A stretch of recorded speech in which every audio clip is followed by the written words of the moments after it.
Well, how's it going, guys?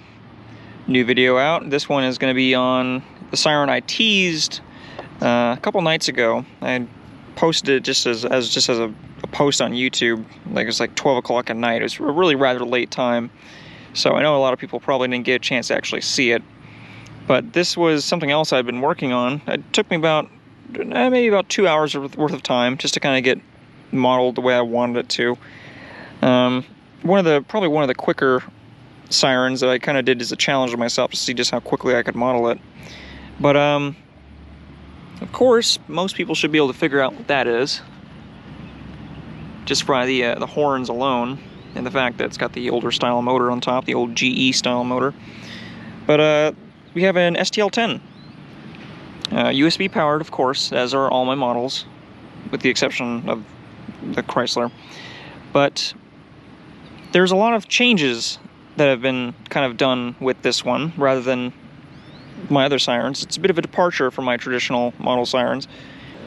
The motor does actually indeed sit in the top. It's right there. The motor is actually underneath that case, and essentially that whole thing is basically a sleeve that that goes around the motors I actually typically use. So that's what the sleeve looks like just by itself, just as the hard piece. So the motor is kind of a main feature of the STL-10 as it is exposed.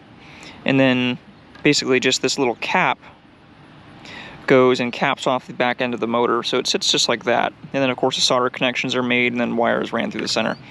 But the difference with this is that not only was it made quite a bit quicker than my other sirens, as you know, as you get more practice with the program and you spend more time working on them, you kind of get a feel for how to make them a lot simpler. But one of the other things that's different about it is that it is actually majority MSLA printed. Everything from the actual motor sleeve / cover, the stator and the rotor.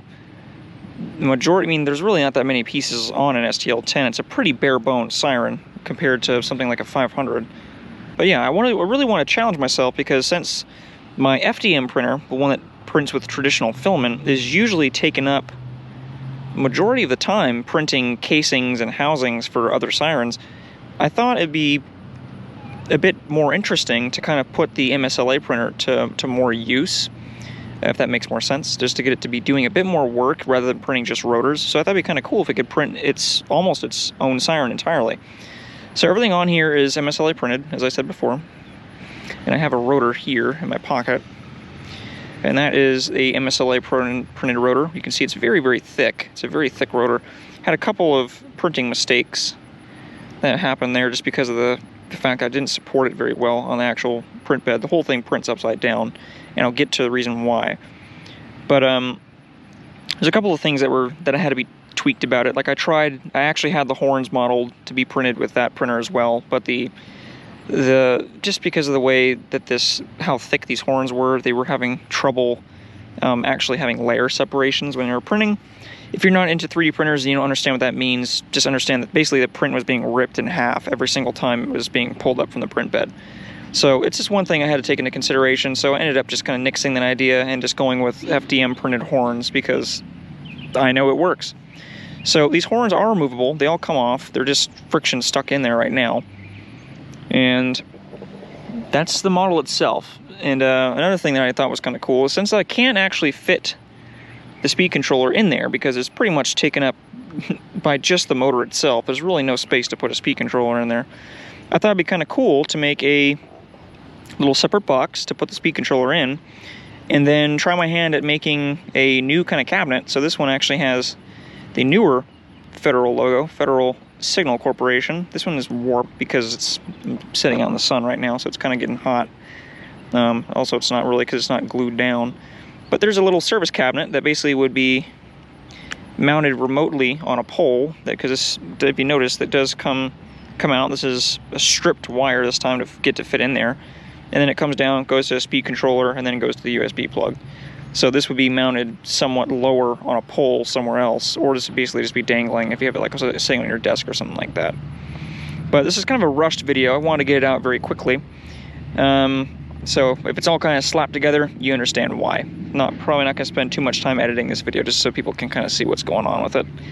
In addition to it being almost completely MSLA printed, which adds a lot more detail, as you can clearly see, the motors look very, very, very, very realistic to the GE motors that were used on the like 60s Federal Signal sirens and earlier. So the motors look very, very detailed. The motor casings look very, very good. I'm very proud of the way those came out.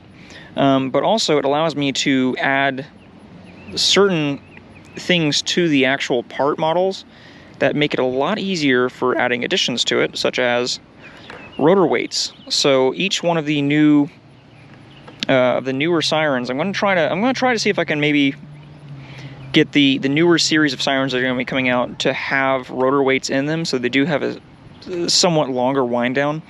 Of course, they're still, because of how small the rotors are, they're still not going to have a super long wind down, but it is at least better. So all of these will have weighted rotors, because of course the STL-10s and the STH-10s wound down for quite a long time. So I have to make them wind down at least a little bit longer. So that's some of the things I've changed. But that's the rotor for it again. So enough of me talking. Let's go ahead and give it a little test, and you can see what it sounds like. I'd also like to quickly note that it's just kind of stuck in this this little intake tube for another siren. But that's just the mounting legs like that. That's how basically what it would look. I just have it stuck in there just to hold it up, because I haven't actually modeled the rest of it. Again, this is just a prototype, so it's still in the works.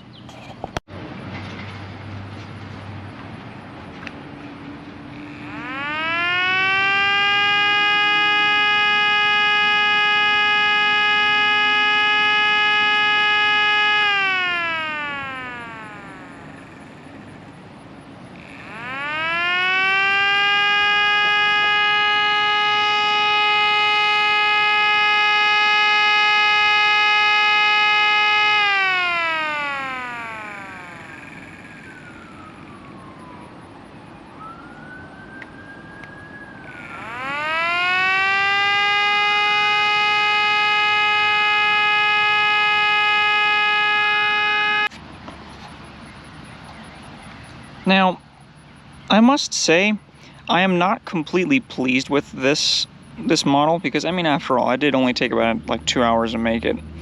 But it is just, it's not very loud. I mean, and of course these model sirens aren't really intended to be super loud at all.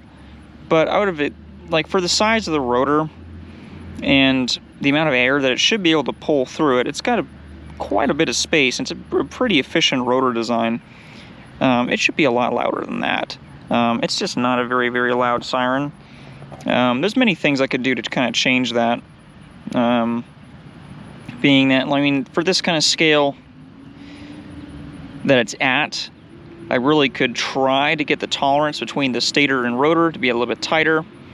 But that just kind of, by having the rotor and stator tighter, it makes them a lot more difficult to assemble, because there's so much time trying to make sure that there's enough clearance that they don't actually scrape. And I would rather have them be further apart from each other, or have them have a bit more spacing between them, rather than have them scrape, because the sound of the rotor and stator scraping is just kind of obnoxious.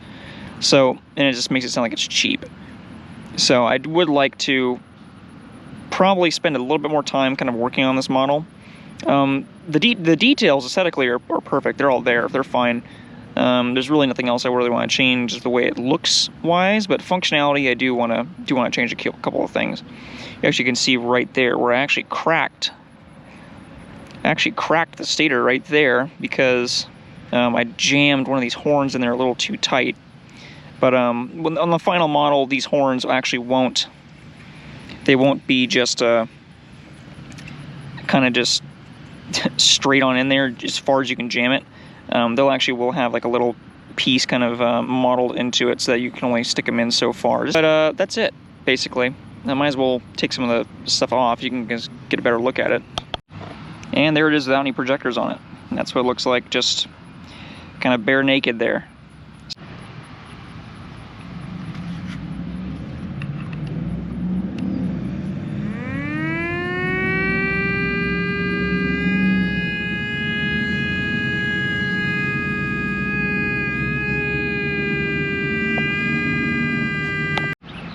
always forget to turn the microphone around.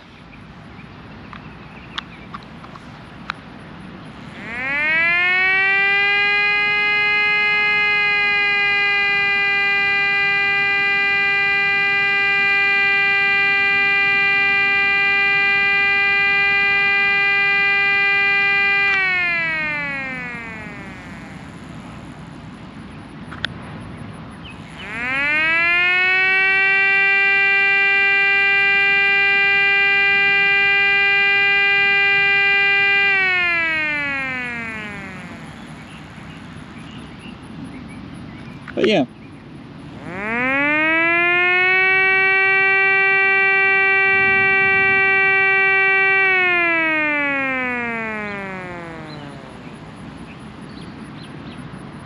So, better wind down, but at the cost of volume, unfortunately.